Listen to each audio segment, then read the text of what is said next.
Tomás Piketty, bienvenido a Efecto Naim. La desigualdad ha estado con nosotros siempre.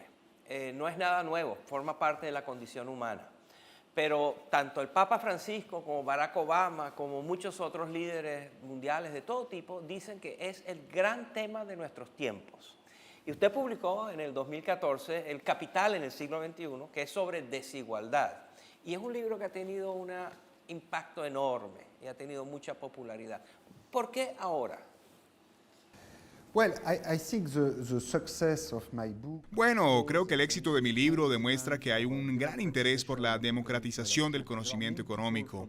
Hay muchas personas en todos los rincones del mundo que no son economistas, pero sí quieren tener opiniones informadas sobre estos temas importantes.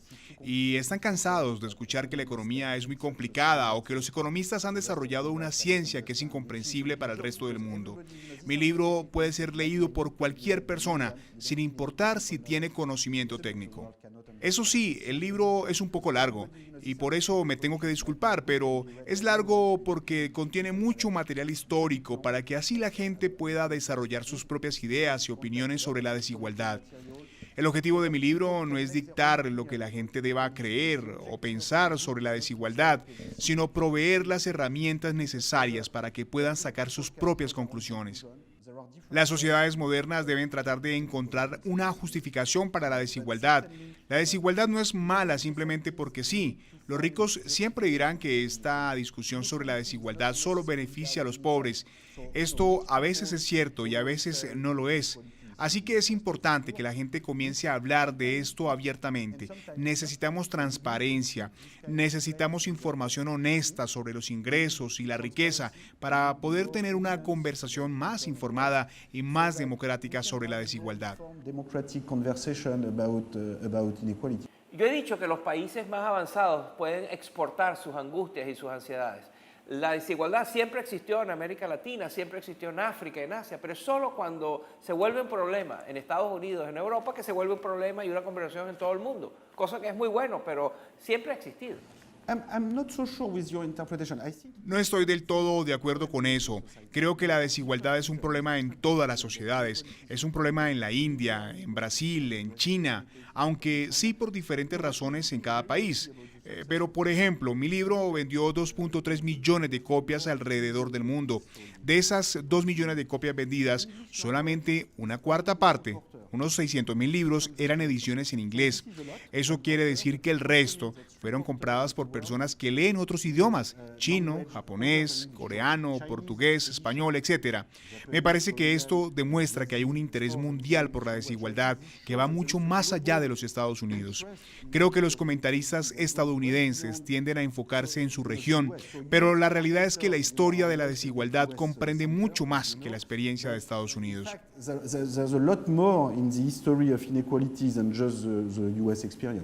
¿Cuál es la conclusión central de su libro, El Capital en el siglo XXI? Probablemente la conclusión central de mi libro es que necesitamos mejores instituciones democráticas, fiscales, sociales y educativas. Necesitamos instituciones más fuertes para asegurar que el poder del capitalismo y las fuerzas del mercado trabajen para el bien común. Yo creo en la propiedad privada. Creo que las fuerzas del mercado pueden llevar a la innovación y que hasta pueden disminuir la brecha entre países pobres y ricos. Sin embargo, la historia sugiere que no podemos confiar solamente en las fuerzas del mercado y en su capacidad de autorregulación. Y esto no es teoría o ideología, solo basta con mirar la historia. El siglo XX estuvo lleno de grandes crisis. La Primera Guerra Mundial, la Gran Depresión, la Segunda Guerra Mundial, la Revolución Comunista. Fueron estas crisis las que llevaron a las élites de Europa Occidental y de América del Norte a implementar reformas fiscales y sociales en la década posterior a la Segunda Guerra Mundial. Y fueron estas reformas las que finalmente redujeron la desigualdad, llevaron al desarrollo sostenible y a sociedades más equitativas. Pero no fue un proceso natural, fue necesario implementar grandes reformas. Creo que esto es una lección muy importante para las élites en otras partes del mundo, ya sea en Brasil, en la India o en China. Deben ser más inteligentes que lo que fueron las élites de Europa o de América del Norte en el siglo XX. No deben esperar que la crisis política o el malestar social llegue a su apogeo para implementar las reformas necesarias para alcanzar una sociedad más equitativa y un crecimiento más sostenible. in order to have both a more equitable society and more sustainable growth. Dígame, ¿cuáles son los principales determinantes de la desigualdad, las principales fuentes de la desigualdad?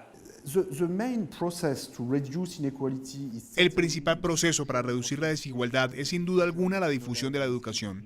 La difusión de conocimientos y habilidades puede disminuir la desigualdad tanto entre países pobres y ricos como también dentro de los países mismos. Pero para que esto funcione, es necesario que existan instituciones educativas inclusivas. El caso de la India, por ejemplo, es muy interesante porque el sistema de castas ha dejado un legado de mucha desigualdad entre grupos sociales en el país.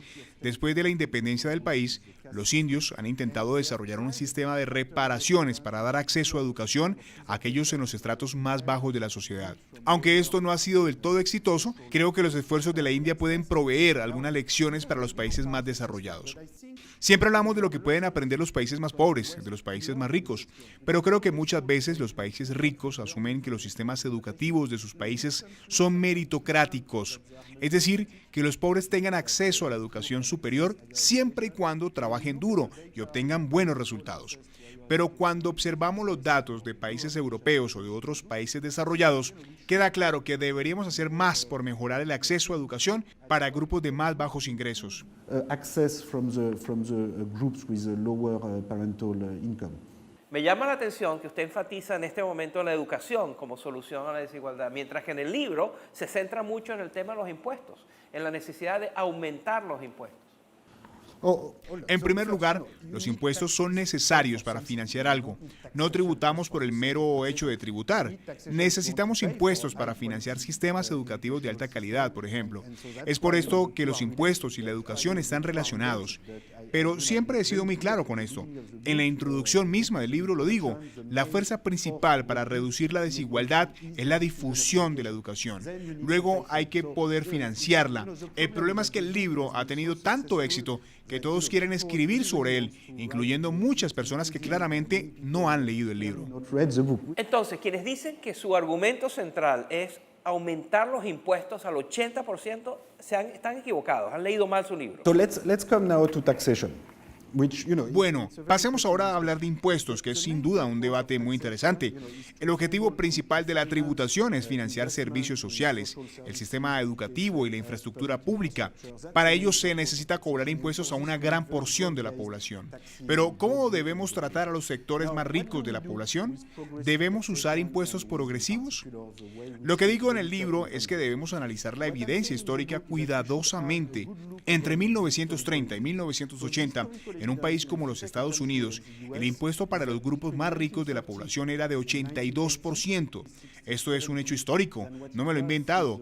Claro está que no estamos hablando de impuestos a la clase media o a la clase media alta, sino a grupos con ingresos muy altos, ingresos que sobrepasan el $1.000.000. Cuando analizamos los datos, resulta que la productividad y el crecimiento en Estados Unidos fue más alto durante estos años, durante las décadas del 50, 60 y 70, que lo que fue en 1980, cuando el presidente Reagan redujo la tasa al 40%. Ahora bien, la conclusión de todo esto no es necesariamente que debemos volver a imponer impuestos de 82% en Estados Unidos, pero al menos deberíamos tener un debate abierto sobre ello. Creo que muchas personas no están preparadas para una discusión racional y tranquila sobre esto. Siempre es difícil dialogar sobre la tributación porque la gente se agita. Muchas veces la gente simplemente no quiere escuchar. Oyen 82% y rápido dicen no, pero me reitero, la evidencia histórica está ahí. Solo hay que prestar atención a los hechos. Esto es historia. Es parte de nuestro legado común. Si no somos capaces de basar las políticas del futuro en una mirada analítica del pasado, ¿qué vamos a hacer? Pero usted mismo ha dicho que su solución es utópica, que usted no cree que se pueda alcanzar. No, yo no trato de proponer soluciones prácticas. Estudio la historia. Es importante tener un ideal en mente cuando se trata de objetivos políticos. Sin embargo, luego es importante hacer concesiones y ver qué se puede hacer. Pero me reitero nuevamente, mi enfoque principal es histórico. Y es por eso, 95% de mi libro es historia. También usted menciona la gente que le deja a sus hijos grandes fortunas. Mire lo que dice al respecto sobre su libro Larry Summers, un muy distinguido economista que sé que es colega suyo.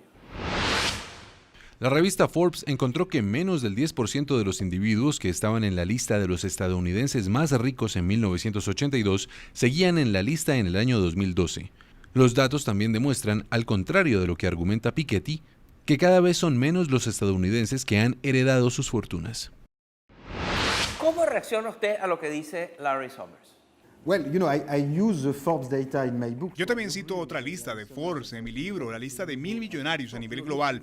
Forbes comenzó su ranking de 1000 millonarios en 1987 y en ese momento los 1000 millonarios del mundo, según Forbes, eran japoneses, de los que ya todo el mundo se ha olvidado. Pero en las listas de 2013 a 2014 hay individuos como el mexicano Carlos Slim o como Bill Gates. También hay rusos que en 1987 vivían en la Unión Soviética y no eran 1000 millonarios. Hay más movilidad dentro de este grupo. Unos llegan y otros se van, pero como grupo, en promedio, se han vuelto mucho más ricos que el resto del mundo. Que existan 1000 millonarios no es un problema. Y que existan grupos de clase media o de clase trabajadora no es problemático, siempre y cuando todo el mundo avance más o menos a la misma velocidad. Ahora bien, lo que demuestran los datos de Forbes es que la riqueza de los 1000 millonarios ha ido incrementando un 6 o 7% anual entre 1970 y 2013, mientras que el crecimiento de la riqueza per cápita en el resto del mundo ha sido de un 2%. Yo opino que esto es preocupante y sobre todo debe preocupar a aquellos que quieren defender el sistema capitalista. In particular for those who want to defend the free capitalist system. Me llama la atención que usted utilice como ejemplos dos individuos muy ricos cuyas fortunas se deben a diferentes razones. Bill Gates es muy rico porque inventó una nueva manera de utilizar las computadoras, mientras que Carlos Slim es muy rico porque tuvo la concesión para operar la compañía de teléfonos en México. Esas son dos maneras muy diferentes de llegar a tener grandes fortunas y son fuentes diferentes de crear desigualdad. Well, I think all are important. Bueno, me parece que todos esos aspectos son importantes. La riqueza es una mezcla de procesos que benefician la sociedad, de innovación y de otros procesos que son menos favorables para la sociedad. Carlos Slim no inventó el teléfono celular, sino que se convirtió en dueño de una gran parte de la industria de telecomunicaciones por un precio que muchos consideran mínimo. Ahora bien, esto no quiere decir que 1000 millonarios como Bill Gates son perfectos. En Estados Unidos existe esta idea de que los 1000 millonarios como Bill Gates contribuyen a la sociedad y por eso deberían ser aún más ricos que el chico malo de México, cuya riqueza fue posible gracias a la privatización barata y a sus contactos en el gobierno. Yo opino que esto es demasiado simplista. Creo que Bill Gates también llegó a beneficiarse de una situación cuasi monopolística. Todo innovador en el ámbito de la informática se ha beneficiado de la investigación de nuevas tecnologías financiada por el gobierno. Así que no creo que deberíamos adoptar una ideología en la que Bill Gates es casi como Jesucristo.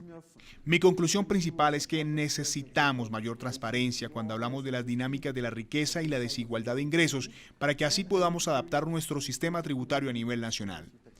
Hace falta transparencia para que podamos adaptar nuestro sistema a los hechos independientemente de la ideología. Whatever we observe outside from ideology.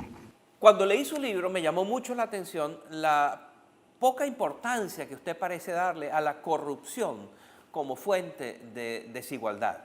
En muchos países resulta ser la principal fuente de desigualdad, simplemente gobernantes que acumulan las grandes riquezas del país a expensas del resto de la población. ¿Por qué le dedicó tan poca atención a la corrupción? ¿O usted cree que no es importante? No, you're right. Look, my book, tries to talk. Tiene razón, mi libro intenta entablar una discusión sobre la evolución de la desigualdad en más de 30 países y a lo largo de 3 siglos. Así que ya de por sí es un libro muy largo y es imposible hablar de todo. Pero está usted en lo correcto. La corrupción es un gran problema. Lo peor para el desarrollo es un gobierno con mucho control sobre la economía, que es muy corrupto y que no utiliza los impuestos que paga la población para el beneficio de la sociedad. De esto no hay duda.